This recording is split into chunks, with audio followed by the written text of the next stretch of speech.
Good morning, everyone. This is Faith of Faith and Books. How are you doing? It is about 7 o'clock on Saturday morning.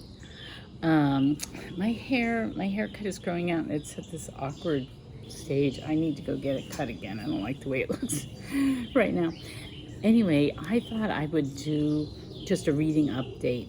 I tried to vlog this week, and I just didn't like anything I did. I am kind of in a funk about this channel. Like, I don't feel like sometimes I think it takes too much of my energy, even though I don't put very much energy into it, really.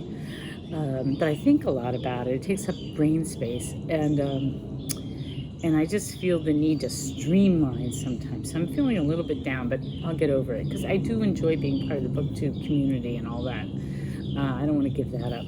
And I love reading. So let me give you a reading update. Let's see. Well, I don't have it with me, but I finished the Corfu trilogy, which is 3 memoirs by Gerald Durrell, who was a British naturalist and zookeeper and conservationist and all kinds of stuff. And he wrote these 3 delightful books telling about the time that his family, when he was just about 10, I guess, or 11, lived in Corfu right before World War II. And they had to leave because of the war. But it's just, they're 3 really delightful books. The first one is My Family and Other Animals. The second one is Birds, Beasts, and Relatives. And then the last one that I just finished is The Garden of the Gods. And they all go over the same territory. The same people are in it, and the same setting and everything. It's just, his family's very quirky. And his nature writing is wonderful. It's just, they're really delightful. I give them 5 stars. My only caveat is they are a little bit risque. Just not enough to really bother me, mostly. But I just want to make sure that people know that the humor can be a little bit risque. So I completed that, and that was part of my serious about series. So I think that there was one, I can't remember the prompts now, but one of them was about a trilogy. So I didn't start this one this year. I read My Family and Other Animals last year. Actually, that was a reread, but I hadn't read the other 2. So I read the other 2 this year. So I did finish a trilogy. So that must count for something in that serious about series reading challenge. I have to go back and refresh my memory. So anyway, I really enjoyed that very, very much. Now I'm in the middle of books. I haven't completed any other books. I'm still, excuse me, I'm still trying to read 1491 for Historicon. Okay, there was a little interruption. Okay, so I'm reading 1491 for Historicon, of New Revelations of the Americas Before Columbus. I'm finding this really fascinating. The first part of it, he sets up the idea, all the evidence for the idea that there were a lot more American, I don't want to say American Indians, Native Americans here before Europe started colonizing the 2 continents, North and South America. So he gives all the thinking and, very in depth. And then now I'm on to this. So that was part 1. Let's see if I can, I just started part 2 not too long ago. He's giving the whole history of the archaeology of studying Native Americans. And now I think we're learning about how there really were 2 groups of people. Maybe there's more, but I think that he seems to be intimating that there were actually 2 immigrations to the Americas before Europeans got here. So there's the Siberians coming down like over the Bering Strait, but also it seems like there's a Polynesian connection. And they found this, I'm in the middle of them investigating it in Brazil. They found these skeletons in a cave in Brazil that were much older than what they thought They ought to be. And it turns out that, I think it's going to turn out that they are of Polynesian ancestry instead of Siberian. So, so that's interesting. I don't think I knew that. I don't think I knew that. So it's a really interesting book. It's very detailed, very thorough. It's slow reading, but it's not as slow as, say, another book I'm reading right now. And, he goes really into depth about genetics and stuff like that. I don't know if I'm getting all of that, all the science behind it, but it is very interesting. And so I am enjoying it, and I really want to finish it by the end of June. And this book has a lot of notes and appendix. So I'm on page 171, and I have till 392 to finish it without the appendixes and notes. So I'm really, this coming week, I'm really going to push on reading this, trying to get a big chunk of it read. The other book that I want to finish by the end of June is Introduction to Christianity. And right now I'm on page 187. And this has very few, it's just got an index at the back, and it's 359. That's the last page. This is very slow going. Sometimes I just read a couple of paragraphs and then I have to think about it and digest it. This is just deep stuff. It's wonderful stuff.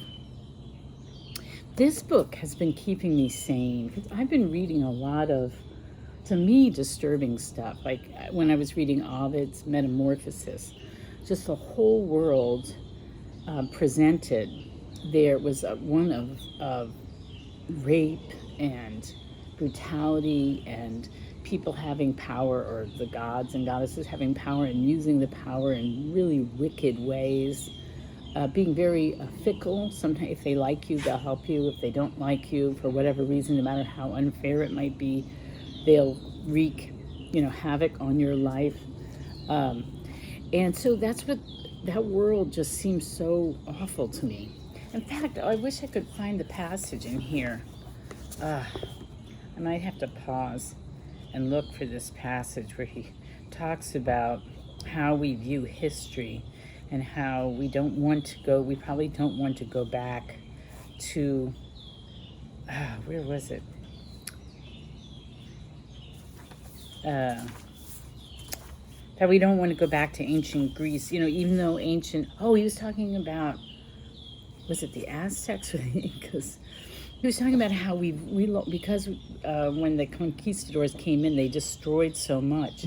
We lost all of this really valuable stuff. They really were philosophical, and they had a lot of, they could have really contributed to the dialogue on, what is the meaning of life. And we lost all that. And it's true that you might not want to be an Aztec because there were a lot of really brutal, horrible things that went on. But on the other hand, Europeans also did brutal, horrible things. And, and he says, we look at the ancient Greeks and we see them as, the the birthplace of our civilization and our philosophy and our logic and higher thinking. And yet we wouldn't want to go back and live there, right? Oh, here he goes. Who today would want to live in the Greece of Plato and Socrates, with its slavery, constant warfare, institutionalized pederasty,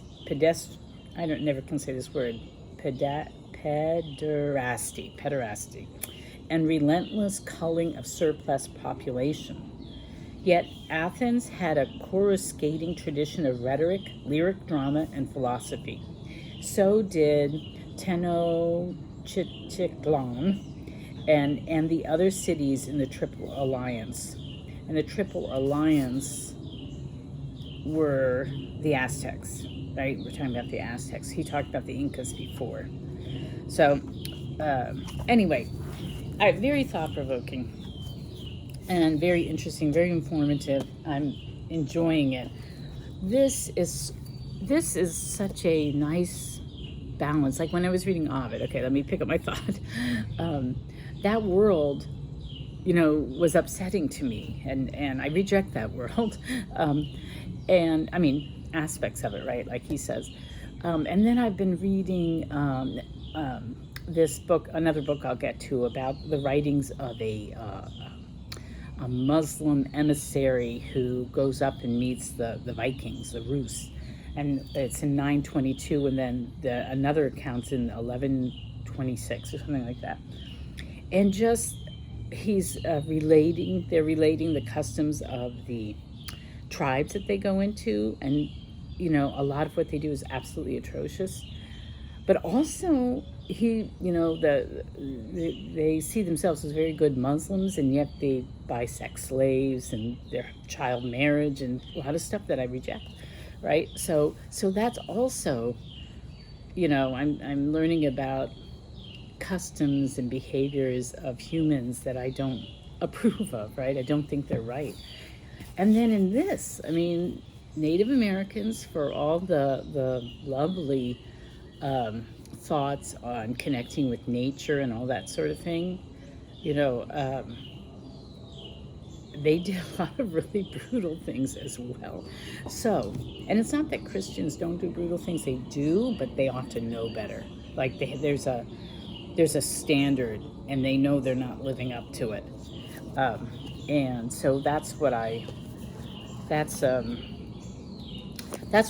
so grounding in this. This is logical, it's well-reasoned, it's got everything in the proper perspective, it's operating from universal principles that make sense, and it's got, there's a morality that just, I think, is the thing that really makes humans flourish. It's truly being human. The St. Jerome said the glory of God is man fully alive.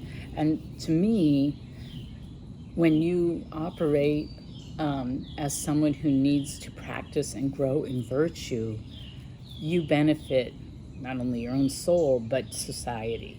And so that's the goal, right? We fail miserably, we're all sinners, but the paradigm is there that we want to aspire to. So I have found this just so informative, and it's just balancing out all my reading, and it's uncanny how I'll read something and then I'll come to read this, and there'll be a thought or a statement that corresponds to what I just was exposed to, or what I was just learning about.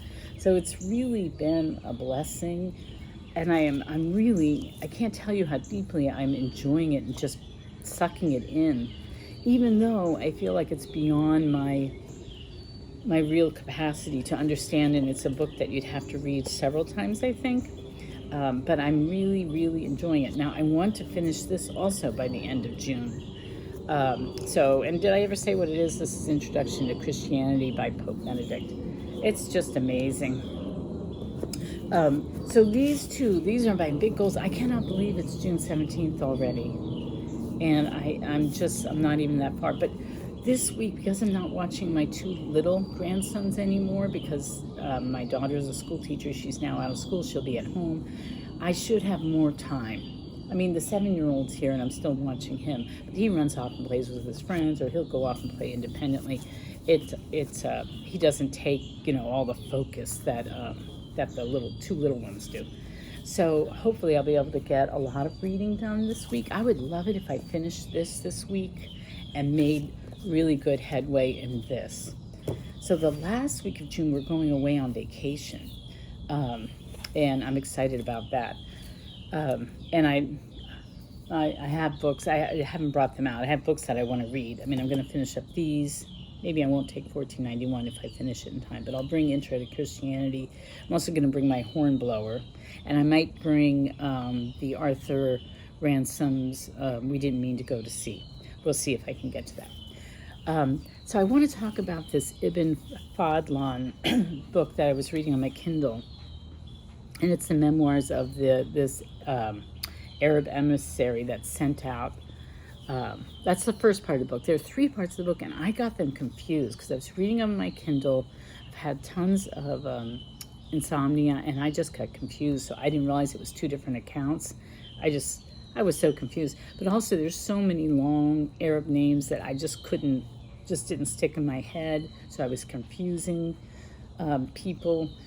And then there's just, it's that old kind of history where you cannot tell if it's a tall tale or if they're actually relating the truth about something. So just trying to fish through that, and so many bizarre things and just kind of gross things. So it was a little bit nightmarish to read it at night. So I think I need a Kindle read for at night, but I'm going to pick something fun and soothing and light on my Kindle. Just for this next week or two. So I'm not reading too many disturbing things at the same time. So that's that. So I decided to DNF it. I've read most of it. I've read 2 parts, 2 different accounts. I read the appendices. I read a little bit of the introduction. I'm not going to read the 3rd part, which is a collection of different travel writings from various people way back when. It's set in the area between Baghdad and the Volga River. So it is interesting. I mean, but I just can't handle that and reading 1491. It's just too much for me right now. The last thing I want to talk about is I'm kind of excited about this because when I was vlogging this week, even though I'm not putting it up, I was focusing on sustainability. I was focusing on how I bought my meat. I buy my meat from a regenerative farmer that's local, about an hour away, and I've restocked my freezer, and I'm trying to be more methodical about everything so that I waste less. I've been trying to do more natural things with my garden, like for fertilizing and that sort of thing, just a lot of things to be more sustainable. So I've decided that what I'm going to do is I made myself a summer commonplace book, but I'm also including recipes and just ideas about food, because we just eat out too much, and my husband has terrible health. He's really having health issues, and I'm convinced it's because he's eaten crummy processed food all his life, and he's addicted to it. Like he really cannot branch out and eat new things or try new things or try to be more healthy with his food. Very little. He's very limited. And so I'm trying to come up with recipes that I know that are healthy, that have whole foods in them, that don't have things like seed oil, which are really high in omega-6s, and you need your omega-3s. We need less omega-6s and more omega-3s.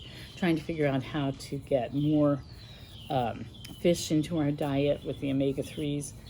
And so I'm just starting to write down, I'm trying to get organized about food. So this summer I decided I really want to get organized about food, because what happens is it takes up too much brain space, and I wind up just giving up and getting frustrated, and then we do takeout. So I want to plan ahead more. I want to be more methodical and plan ahead more and make it easier for myself. Like if I can do certain things ahead of time so that I don't resort to carry out, but I can just pull something out of the freezer or something like that. I want to plan ahead, especially for lunches. I just forget about lunches. And breakfasts are easy, and we have a lot of dishes. I could be better at it, but I feel like I'm best on dinner. But lunches, so I have to think ahead. So the back of the book is my food journaling, and then the front of the book is going to be my commonplace, where I'll be putting quotes from this on Care for Our Common Home. I'm going to start reading this July 1st. I hope people want to join me. It's I think it'll be a great read. I'm really excited about it. I'm looking forward to journaling it in my commonplace notebook. Okay, so that's enough from me. It's a busy day. I'm going to go to the farmer's market. I have a meeting with somebody today. I have this teenager that helps me in the yards coming over at 10. Hopefully, sometimes he stands me up, and he's going to weed for me. And then my daughter, host a block party at her little townhouse community, and I told her I would bring food over, so I gotta start cooking that. So it's a busy day, and I'm so tired because I'm still struggling with insomnia. Anyway, so I think that's it from me. I hope you are doing well. I hope you're reading. You're having a good reading life right now, and I will talk to you later. Bye.